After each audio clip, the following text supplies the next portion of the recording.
बिहार के जमुई जिले में एक फर्जी आईपीएस अधिकारी को पुलिस ने पकड़ा है। यह फर्जी आईपीएस अधिकारी जो है वह मिथिलेश कुमार इसका नाम है। 18 साल का यह लड़का है। वर्दी पहनकर और फर्जी पिस्तौल लेकर यह घूम रहा था।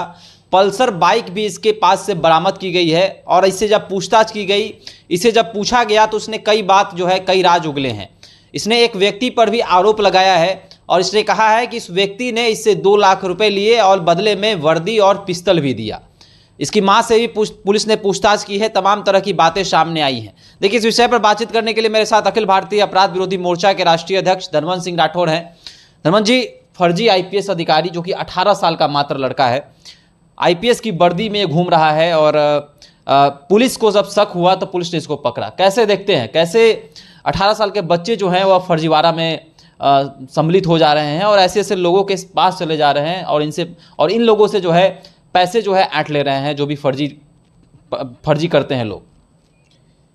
18 वर्षीय मिथिलेश माझी जो जमुई में गिरफ्तार किया गया है, सिर्फ इसको फर्जी आईपीएस के रूप में ही हमें नहीं देखना है, हमें इस रूप में देखना है कि क्या आज के जो युवा हैं, जो पढ़ने वाले छात्र हैं, उनको ये भी समझ नहीं है कि किस उम्र के लोग आईपीएस बन सकते हैं, किस योग्यता के लोग आईपीएस बन सकते हैं। क्योंकि पहले हमने देखा है कि नकली आईएएस, नकली आईपीएस, नकली सीबीआई अधिकारी ये फर्जी बनते रहे हैं। ऐसे ऐसे न्यूज आते, आपको ट्रेन में नकली टीटी मिल जाएगा फर्जी, ठीक ना। आपको पिछले महीने पटना में एक फर्जी दरोगा मिला जो कि दरोगा की वर्दी में है और वो पैसे वसूली कर रहा है। लेकिन ये लड़का जो 18 साल का है, जो चेहरा देख के ही बच्चा जैसा लगता है, और ये कहीं ना कहीं इसके दिमाग में किसी ने डाला कि तुम आईपीएस बन सकते हो। जैसे आपने चर्चा की कि कोई मनोज नाम का लड़का, इसको कहा कि 2 लाख रुपए में तुमको हम आईपीएस बना देंगे। अब ये 2 लाख में आईपीएस बनने की बात यदि उसके अंदर आया मिथिलेश माझी का, इसका मतलब कि उसके अंदर ये समझ नहीं है कि आईपीएस आखिर होता क्या है, बना कैसे जाता है। सिर्फ वो 2 लाख रुपया में अपने वाला के आईपीएस बन जाएंगे। उसको ये समझा दिया गया कि भाई तुमको वर्दी भी मिलेगा, पिस्टल भी मिलेगा। उसको नकली पिस्टल दिया गया और ये बताया गया कि तुम इसको ज़्यादा छूछा मत करना, माने उसको दबाना नहीं, ये तो गोली चल जाएगा, लोग मर सकता है। तुम नकली पिस्टल भी देके, तो जो देने वाला है वो भी कितना मूर्ख है हम कहेंगे। क्योंकि जनरली कोई इस तरह के हथियार सप्लायर हो, वर्दी सप्लायर हो फर्जी, उसका एक होता है कि टारगेट होता है बड़ा पैसा कमाए, कहीं फंसे नहीं। इस तरह के गिरोह भी काम करते हैं। लेकिन लगता है कि जो इसको दिया है वो भी कहीं ना कहीं पूरी तरह से नासमझ है, उसको भी ज्ञान की कमी है कि 2 लाख रुपया में हम लें, वर्दी इसको 18 साल के बच्चा को दे दें, पिस्टल धरा दें, तो उसकी गिरफ्तारी क्यों नहीं होगी? बिल्कुल होगी। ये तो मैंने 2 दिन पहले वो अपने वर्दी में पहुंचा। गांव के कुछ लोग को भी मैंने धन्यवाद देना पड़ेगा कि मैंने कैसे ये विश्वास कर लिया कि आईपीएस बन गया। कि भाई जो आपके यहाँ जो इंटर में पढ़ रहा हो, बीए पार्ट 1 में पढ़ रहा हो, क्या आईपीएस के लिए क्वालिफिकेशन क्या होता है? तो कहीं ना कहीं लगता है कि आज भी बहुत सारे बस्ती ऐसे हैं जहाँ लोग पढ़े लिखे कम हैं, उनको ये पता नहीं कि लोग बनता कैसे है।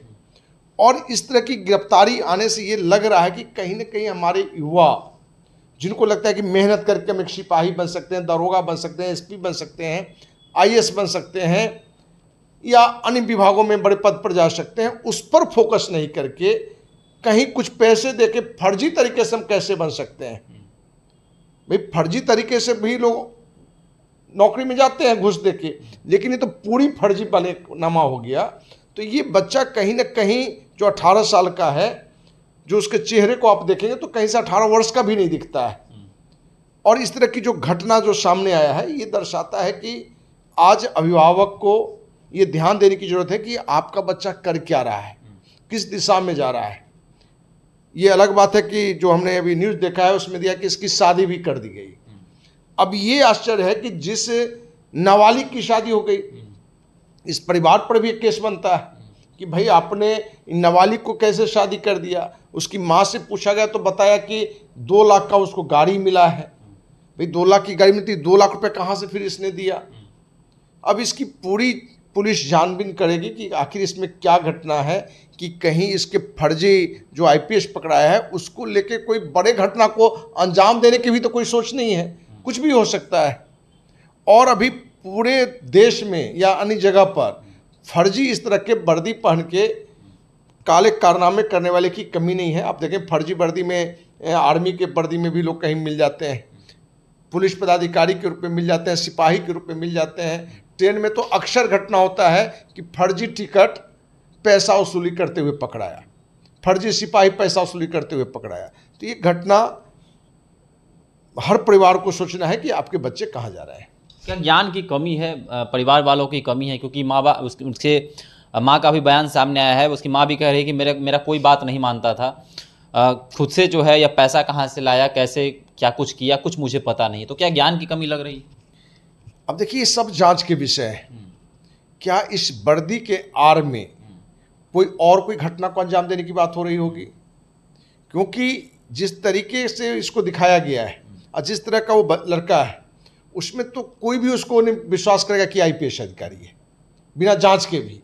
क्योंकि कद काठी से भी छोटा है, कमज़ोर है, एज कम है, बच्चा जैसा एज दिखने में लगता है, और कोई भी उससे दो लाइन बात कर दे तो उसकी समझ में आ जाएगा कि ये व्यक्ति बिल्कुल पढ़ा हुआ लिखा नहीं है। क्योंकि पढ़ा लिखा व्यक्ति भी, कलाकार लोग एक से मिलेगा जो कि नहीं है, लेकिन फर्जी आईपीएस आईएएस के रोल में दिखता है, उसमें कोई टैलेंट होता है, इसके अंदर कुछ भी नहीं है। लेकिन फिर भी ये इस तरह का क्यों किया, कहाँ से वर्दी मिला, एक जांच का विषय ये भी बनता है कि क्या जहाँ वर्दी की बिक्री होती है पुलिस के, क्या वहाँ ऐसे ही वर्दी दे दिया जाता है?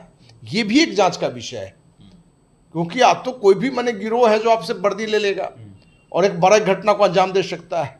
तो इसमें जहाँ इस तरह के युवा पर परिवार वालों को ध्यान देने की आवश्यकता है, वहीं सरकार को भी ये ध्यान देने की आवश्यकता है कि जहाँ वर्दी की बिक्री होती है या जो भी आईपीएस के जो भी अपना स्टार होता है उसकी बिक्री होती है, ये कौन देने वाले लोग हैं और किस आधार पर देते हैं, कैसे देते हैं, कि सिर्फ गया और किसी को कुछ भी दे दिया।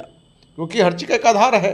आप ट्रेन में घूमते हैं, आप फलाना व्यक्ति है तो पैन कार्ड दिखाइए, आधार कार्ड दिखाइए, होटल में रहना है तो आधार कार्ड दिखाइए।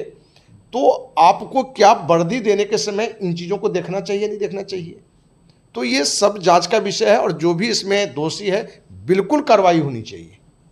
फर्जी दरोगा, फर्जी आईपीएस जो है लगातार बिहार में पकड़े जा रहे हैं। पिछले दिनों की ही घटना है जब पटना के गांधी मैदान इलाके से जो है फर्जी दरोगा पकड़ा गया था और वह अशोक राजपथ में रहकर पढ़ाई कभी करता था और उसके बाद वह लोगों से पैसे की उगाही करने लगा था। मिथिलेश माझी नाम का जो है एक युवक पकड़ाया है जो फर्जी आईपीएस के रूप में था, फर्जी ड्रेस पहनकर, वर्दी पहनकर और साथ में पिस्टल लेकर यह जो है अपने पल्सर बाइक के साथ एक चौक पे खड़ा था जहां पुलिस को शक हुआ।